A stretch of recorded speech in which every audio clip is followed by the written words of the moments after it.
Hello everyone, আসসালামু আলাইকুম। আজকের পর্বে আপনাদেরকে পৃথিবীর সবচাইতে সহজতম উপায়ে একটা পাস্তা রান্না করে দেখাবো। আর এই পাস্তাটা বানাতে খুব বেশি উপকরণের দরকার হয় না, ঘরে সবসময়ই থাকে এমন কিছু উপকরণ দিয়ে চটজলদি আপনি এটা রান্না করে দিতে পারবেন। অনেক সময় এমন হয় না, বাচ্চার ক্ষুধা লেগেছে, হঠাৎ ঝটপট কিছু রান্না করা দরকার, সেই সব সময় এটা রান্না করে দেখবেন, তাড়াতাড়ি রান্নাও হবে, কষ্ট কম, আর বাচ্চা খুব মজা করেও খাবে। চলুন তাহলে শুরু করা যাক। আজকের পাস্তাটা বানানোর জন্য আমি এই পাস্তাগুলো ব্যবহার করছি, আর এটার নাম হচ্ছে মেসি রেগাটুনি। আর আপনাকে যে এটাই নিতে হবে এমন কোনো কথা নেই, আপনার পছন্দের যে কোনো শেপের পাস্তা আপনি নিতে পারেন, এমনকি চাইলে স্প্যাগেটিও ব্যবহার করতে পারেন। আর প্যাকেটে থাকা ইনস্ট্রাকশন অনুযায়ী এটাকে সেদ্ধ করে নিতে হবে। আমি যেটা নিয়েছি সেটার গায়ে লেখা ছিল লবণ পানিতে এটাকে 12 থেকে 13 মিনিট ধরে সেদ্ধ করে নিতে হবে। আর এই সময়ের মধ্যে আমাদের পাস্তা সেদ্ধ হয়ে যাবে। পাস্তা সেদ্ধ হলে গরম পানি থেকে এটা তুলে নিতে হবে, ধুয়ে রাখার কোনো দরকার নেই, জাস্ট পানিটা নিংড়ে নিলেই হবে। আর পাস্তা সেদ্ধ করা এক্সট্রা যে পানিটা, এটা ফেলে দিবেন না, এটা কিন্তু আমাদের সস বানাতে বেশ কাজে দিবে। পাস্তা তো সেদ্ধ হয়ে গেল, এইবারে আমরা সহজ একটা সস তৈরি করব পাস্তার জন্য। আর তার জন্য আমাদের লাগবে টমেটো। দোকানের কেনা টমেটো দিয়ে অবশ্যই বানাতে পারবেন, তবে আমার বারান্দার গাছে অল্প কিছু টমেটো ছিল, সেগুলোর থেকে খুঁজে খুঁজে কয়েকটা ছিঁড়ে নিচ্ছি। এই যে টমেটো গাছগুলো দেখছেন, এগুলো আসলে আমার দোকানের কেনা টমেটো। সালাদ বানানোর সময় কিছু বীজ আমি টবে ফেলেছিলাম, সেখান থেকে প্রায় 16-17টার মতো টমেটো গাছ হয়েছে। তো সেখানে যে কয়েকটা পাকা টমেটো পেলাম সেগুলো তুলে নিচ্ছি, সেই সঙ্গে মানুষের গাছের অর্থাৎ দোকানের কেনা টমেটো আমি নিচ্ছি। যে কোনো ধরনের টমেটো দিয়ে আপনি এটা বানাতে পারবেন। এখন টমেটোগুলোকে ভালো করে ধুয়ে নেওয়ার পর আমি ছোট করে কেটে নিচ্ছি। এনি কাট আপনি এখানে দিতে পারেন, কোনো সমস্যা নেই।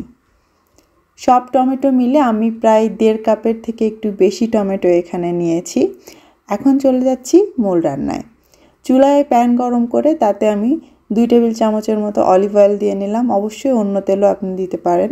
সাথে দিয়ে দিচ্ছি একটুখানি চিলি ফ্লেক্স, 1 কোয়া দিচ্ছি রসুন কুচি, আর মাঝারি সাইজের একটা পেঁয়াজ কুচি।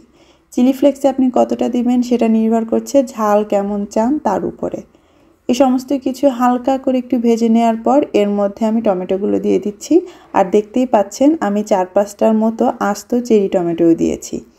এখন এই সব কিছু একসঙ্গে ভালো করে একটু তেলের সঙ্গে মিশিয়ে নিয়ে তারপর এর মধ্যে স্বাদ মতো লবণ দিয়ে আবারও একটু নেড়ে মিশিয়ে আমি ঢেকে দিব এবং 5 থেকে 6 মিনিটের জন্য অপেক্ষা করব এই টমেটোটা একটু নরম হয়ে আসা পর্যন্ত।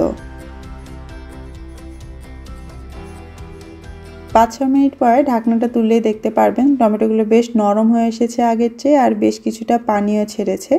আলাদা করে পানি দেওয়ার দরকার নেই। আস্ত যে টমেটোগুলো দিয়েছিলাম ওইগুলোকে এক ফাঁকে তুলে নিতে হবে এবং বাকি টমেটো নেড়ে চেড়ে এইভাবে নরম ভর্তা ভর্তা করে ফেলতে হবে। এগুলোকে ব্লেন্ড করারও কোনো দরকার নেই, এরকম হলেই চলবে। এবারে আমরা এর মধ্যে সেই সেদ্ধ করে রাখা পাস্তাগুলো দিয়ে দিচ্ছি। ফ্লেভারের জন্য আমি কিছু ফ্রেশ পার্সলে কুচি দিচ্ছি, আর দিচ্ছি ছোট্ট 1 টুকরো বাটার। আপনারা চাইলে পছন্দ মতো ধনেপাতা বা অন্য হার্বসও দিতে পারেন। এবং এর মধ্যে আমরা সেই পাস্তা সেদ্ধ করা যে এক্সট্রা পানিটা, সেখান থেকে কিছুটা পানির প্রয়োজন মতো দিয়ে নিচ্ছি, যতটা আপনি সসের থিকনেসটা চান তেমন। আর এমনি পানি দেওয়ার থেকে সেদ্ধ করা পাস্তার এই পানিটা দিলে ওই স্টার্চওয়ালা পানিটা আপনার সসটাকে কিন্তু বেশি একটু ঘন করবে। যতটুকু আপনার দরকার সেরকম হিসেব মতো দিয়ে একসঙ্গে নেড়ে চেড়ে মিশিয়ে নামিয়ে ফেললেই কিন্তু হয়ে যাবে মজাদার পাস্তা। খুব সহজ না? এখন গরম গরম এটা বাচ্চাদেরকে পরিবেশন করুন।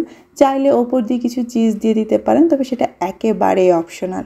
খুবই সহজ এই পাস্তার রেসিপিটা আপনি বাসায় যে কোনো সময় ঝটপট ট্রাই করে দেখতে পারেন। আমার বিশ্বাস বাচ্চাদের খুব পছন্দ হবে।